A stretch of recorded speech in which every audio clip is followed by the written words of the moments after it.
que cette dernière avait été candidement acceptée. De ce silence de mort, je prends tout doucement conscience, tout d'abord en ressentant un endolorissement généralisé.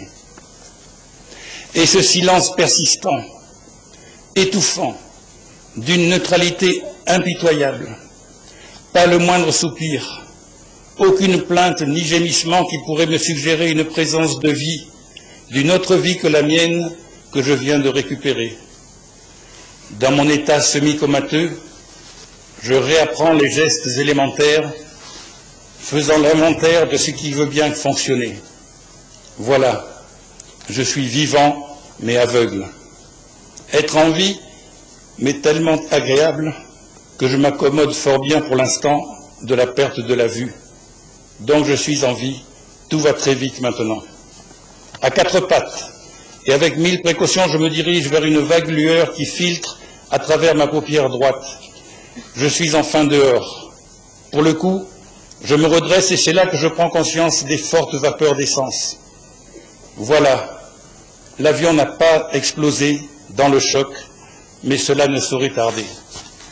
Vite, il faut faire vite maintenant. Je retourne donc vers la déchirure d'où je suis sorti, et bien sûr, je tombe sur le ministre Yahya Malou, qui était en face de moi pendant le vol. Cet excellent homme avait été l'élève de mon père au collège protestant de Lomé dans les années 50, et j'avais souvent entendu parler de lui. Il était ministre de l'Éducation nationale. Je l'avais d'ailleurs rencontré au cours d'un repas à Paris à l'invitation du président. Il est prostré sur son siège, immobile et silencieux. Comme les autres, il ne s'est aperçu de rien, n'a rien vu, rien entendu, rien senti. En passant devant le nez du DC-3, pauvre carcasse déchiquetée mais encore en forme, j'aperçois le corps du commandant de l'air pendant hors du pare-brise, la tête en bas, les jambes restées coincées dans les débris du cockpit. Cet honnête homme était mort sur le coup, propulsé à travers le pare-brise, en glissant sur le corps des pilotes eux-mêmes décédés et restés coincés dans leur tableau de bord. Le commandant avait en effet effectué le vol dans la cabine de pilotage, venant de temps à autre nous informer de l'avancement de notre progression. À nouveau à quatre pattes, j'avance au milieu d'un amas de valises, sacs, armes de tout calibre. Je repousse une cantine et je dégage un dossier de siège plié vers l'avant. La voix d'Eyadema se fait entendre. « Qu'est-ce qui arrive ?» Je lui dis que nous venions d'avoir un accident. Il se redresse, dégrafe sa ceinture et disparaît un moment à grandes enjambées dans la végétation. Je retourne aussitôt rechercher le ministre Ali Doud Jafalo, commandant de gendarmerie et ministre de la Santé.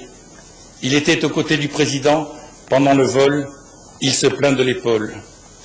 Je vois également un ministère de l'escorte se dégageant de l'épave et demandant « Le patron, où est le patron ?»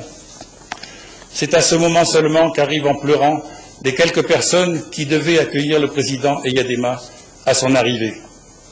Ils avaient vu l'avion les survoler, remonter la piste, faire son demi-tour et soudain, un grand bruit de ferraille fracassant les arbres et arbustes, raclant le sol caillouteux dans un formidable nuage de poussière, 1 kilomètre en contrebas. Le temps passé de l'agréable bavardage à la stupeur absolue, nos quelques notables locaux, dont le regretté Améi, prennent leur véhicule et rejoignent le lieu de la catastrophe par la piste enherbée, puis à travers quelques dizaines de mètres de broussailles, demandant à leur tour « Le président, où est le président ?» Le croyant mort, étant donné le silence absolu enveloppant la sinistre scène. Eyadema revient soudain de sa promenade de santé, le visage ensanglanté et boitillant, ayant une blessure à la cheville. « Pourquoi pleurez-vous » leur demande-t-il, dans un langage messianique. « Je suis là », puis après avoir pris des nouvelles et donné ses ordres pour la recherche d'éventuels survivants, il demande qu'on le conduise à Pia, son village natal, distant de quelques kilomètres, refusant d'aller à l'hôpital de Kara. Dès son départ, je laisse les officiels faire leur travail et je me remets à la recherche de ma femme. Bientôt, j'apprends que tout le monde a été identifié. Il y a 4 morts sur le coup, 3 autres personnes décéderont dans les heures ou la semaine qui suivent. Mais seule Catherine manque à l'appel. Les militaires ont retrouvé et extirpé de l'épave tous leurs amis, mais de femmes blanches, point. Je suis surpris de ne l'avoir pas vue au niveau des ministres et du président, mais à force de progresser à tâtons dans ces débris informes, où tout a valsé dans tous les sens au moment du choc tourbillonnaire, je ne sais plus où est l'avant, l'arrière ou les côtés. À un moment, je crois distinguer l'allée centrale, tous les sièges n'ayant pas été arrachés. Je remonte dans un sens, et c'est à 4 pattes que je me trouve nez à nez avec Catherine qui est prostrée. Tête pantelante, baissée, dos complètement avachi, ne me montrant que le dessus du crâne.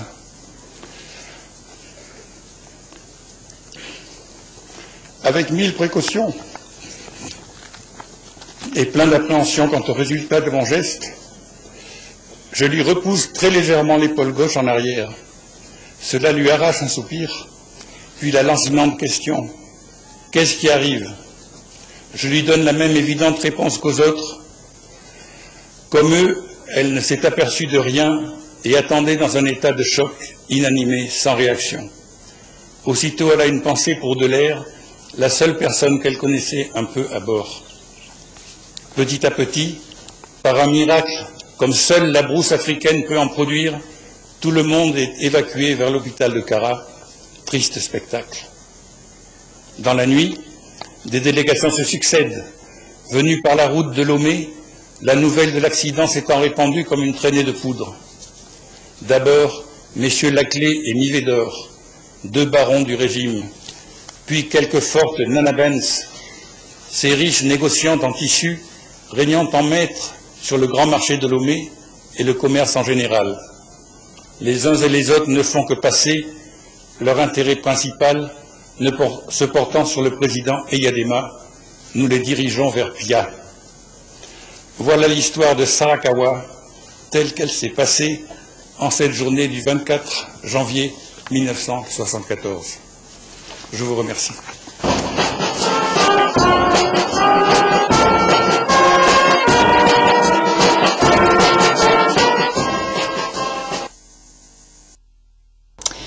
Voilà ce qu'on peut retenir du 40e anniversaire de l'attentat de Sarakawa. Restons toujours dans cette région pour signaler cette fois la remise de matériel d'intervention au camp des sapeurs-pompiers. Resté longtemps avec très peu de moyens, cette caserne a désormais un équipement nécessaire pour intervenir en cas de sinistre. Et c'est le ministre de la Sécurité et de la Protection civile qui a présidé la cérémonie.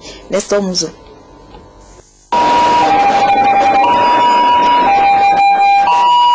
Les soldats du feu en démonstration. L'exercice se fait à la caserne des sapeurs-pompiers de Kara. Cette caserne dispose désormais du matériel adéquat pour porter assistance en cas d'incendie. Le nouveau matériel se compose de 2 camions de capacité de 5000 litres et de 10 000 litres et de 2 ambulances, dont l'une médicalisée. Avant de procéder à la simulation, il a fallu que le ministre de la Sécurité et de la Protection civile remette les clés des véhicules aux éléments de la caserne. Le matériel remis a été acquis par le gouvernement togolais pour renforcer la capacité d'intervention des sapeurs-pompiers de Kara. Le lieutenant-colonel Tchanile Agoro, chef du corps des sapeurs-pompiers, remercie le président de la République pour l'intérêt qu'il accorde à la sécurité des Togolais.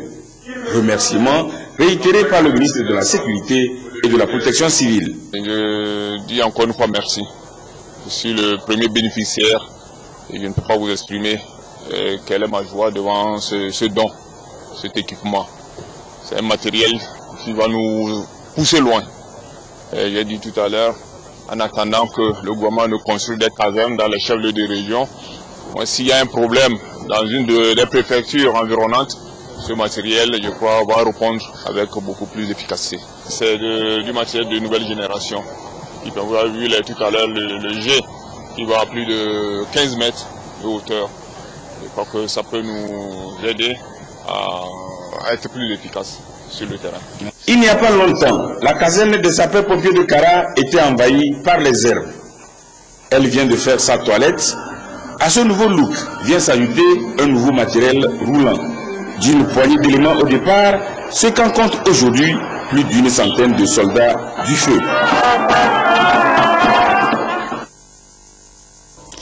À l'étranger, c'était il y a tout juste 3 ans, le 25 janvier 2011, au Caire débutait Place Tahrir. La révolte populaire, quelques jours plus tard, mettait fin à 30 ans de pouvoir absolu de Hosni Moubarak. 18 jours de manifestations qui ont coûté la vie à quelques 850 personnes. Aujourd'hui, dans quel état d'esprit est célébré cet anniversaire? En tout cas, dans un climat tendu. Ce matin, Petit Tangent a exposé au Caire. Les forces de l'ordre sont visées. Hier, elles ont été la cible de 4 attentats meurtriers. Un prix et il n'est pas facile de la conquérir. 3 ans après la chute d'Hosni Moubarak, l'Égypte s'apprête à fêter sa révolution, Place Tahrir, là où tout a commencé. 3 ans plus tard, la liberté est précaire, le pays est instable et la sécurité est à l'image de ce mur dressé sur l'une des artères menant place de l'indépendance ou de ces barbelés bloquant une autre rue. L'Égypte est une nation désunie qui se cherche un avenir. Pour ses patriotes, l'avenir s'appelle le général Sissi. Aujourd'hui, nous saluons la mémoire de tous les martyrs de l'Égypte, notamment ceux du 25 janvier sans exception. Je veux dire à l'armée égyptienne et au général Sissi, prenez soin de l'Égypte. Dans quelques mois, les Égyptiens seront appelés aux urnes pour l'élection présidentielle. Le général Sissi, que ses partisans montrent ici en photo, sera le favori de l'élection. Aura-t-il un adversaire face à lui? Rien n'est certain, tant l'Égypte vit depuis 3 ans au rythme des humeurs du peuple. Car aujourd'hui, l'Égypte est un pays coupé en deux. D'un côté, les partisans de l'armée incarnés par le général Sissi, de l'autre, le pro-Morsi. Mohamed Morsi, élu démocratiquement par le peuple après la révolution, renversé en juillet dernier par l'armée, incarcéré depuis, comme tous les proches de son parti, des frères musulmans. Après le 25 janvier, j'avais beaucoup d'espoir que tout revienne à la normale. Mais ça fait 3 ans, rien ne fonctionne, tout est parti en fumée, je suis triste, je prie Dieu, nous attendons tous quelque chose. L'armée cadenasse le pays, elle cloisonne tout, fait la chasse aux frères musulmans et prépare le pays à une élection jouée d'avance en faveur du général Sissi. Même si les 3 attentats de la journée d'hier revendiqués ce samedi par un groupuscule se réclamant d'Al-Qaïda et des musulmans, est là pour rappeler que l'Égypte est loin d'être stable et totalement libre. La Centrafrique est toujours dans l'attente d'un nouveau gouvernement. La nouvelle présidente de transition, Catherine Samba-Panza, poursuit actuellement ses consultations. La nouvelle équipe devra donc d'urgence désamorcer les violences entre chrétiens et musulmans car elles se poursuivent sur place. PK5 à Bangui, un quartier majoritairement musulman. La nouvelle présidente Catherine Samba-Panza veut pacifier le pays, avec l'aide des forces africaines et françaises. Mais les habitants du PK5 se sont abandonnés par les soldats français de Sangaris. On a dit que les Sangaris sont venus nous aider, mais on n'a pas vu. Nous souffrons toujours. Notre solution, c'est de diviser seulement la Centrafrique. De nous donner notre part, on va rester vivre ensemble avec nos frères musulmans. Parce que nous ici, on souffre, on n'a pas de soutien. Certaines familles sont venues se réfugier devant la mosquée. Cette femme dit avoir été attaquée puis chassée de chez elle par les milices chrétiennes anti-Balaka. La seule solution pour moi, c'est de quitter la Centrafrique et d'aller au Tchad, parce qu'il n'y a pas de solution pour moi ici. La nouvelle présidente a appelé les milliers de familles de déplacés à rentrer chez elle. Mais peu de musulmans ont répondu à son appel. Ceux qui sont restés à Bangui se sentent isolés et traqués par les milices chrétiennes. Ce qui me touche profondément au cœur, c'est la discrimination qui se trouve dans ce pays. Les chrétiens entrent au kilomètre 5 sans problème. Tout ce qu'ils veulent, ils vont faire ça. Dès qu'un musulman a quitté le kilomètre 5 et se trouve quelque part dans ce quartier de Bangui, il sera châtié. Ça me choque. Chez les musulmans que nous avons rencontrés à Bangui, c'est un sentiment d'inquiétude et d'injustice qui domine. L'un des enjeux de la nouvelle présidente sera de leur redonner confiance. Football pour terminer avec un véritable drame national qui agite depuis jeudi la Colombie, à savoir le genou martyrisé de son attaquant vedette Rad Ahmed Falcao qui doit être opéré demain. Sa présence en Coupe du Monde au Brésil est désormais fortement compromise. À l'origine de la blessure, un tacle sévère en Coupe de France. C'est pour ainsi dire une rencontre qui a mal tourné. Mardi, le joueur amateur de Chasselet près de Lyon blesse la star de Monaco, acheté 60 millions d'euros. Sur ce tacle appuyé, les ligaments du genou sont touchés. C'est en principe 6 mois d'indisponibilité pour le Colombien et un profond sentiment de culpabilité pour Soner Ertek. C'est la faute à pas de chance. Voilà, c'est pas volontaire, j'ai pas voulu le blesser ou quoi que ce soit. Donc je présente encore mes excuses et c'est ce que je disais, je m'en voudrais toute ma vie. Hier soir, drôle d'ambiance au stade de Chasselet. Alors qu'il s'entraîne, le défenseur de 28 ans passe son temps au téléphone à répondre aux journalistes. Depuis 3 jours, la vie de Soner Ertek a changé. Je suis enseignant et puis heureusement que j'avais mes petits élèves qui m'ont reboosté par des petits dessins ou quoi que ce soit pour monter un peu le moral. Donc voilà, sinon c'était très très difficile. En Colombie, plus qu'une blessure, c'est un drame national. Falcao risque de manquer la Coupe du Monde, un peu comme si à une époque l'équipe de France était privée de Zidane. C'est extrêmement triste, autant pour la Colombie que pour lui. Sur les réseaux sociaux, les messages sont parfois plus virulents. Insultes et menaces de mort à l'encontre de Soner Ertek. Des mails malveillants ont également été adressés à son club. Il y a des messages, des mails de passionnés, bon forcément qui viennent de Colombie et puis d'autres. Bon, il faut dépassionner les débats maintenant, voilà, faut passer à autre chose. Falcao doit être opéré au Portugal. Sera-t-il rétabli pour le mondial? Pas sûr. Il peut en tout cas compter sur le soutien d'un enseignant d'école primaire qui a bien du mal à trouver le sommeil. Voilà pour l'actualité. Merci à tous les téléspectateurs qui nous suivent partout sur la télévision togolaise. Je vous souhaite un bon week-end et à très prochainement.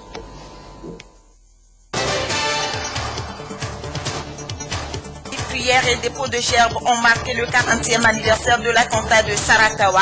C'était en présence du chef de l'État, Fort Essos Ina Nyasingbe. Cette journée a été comptée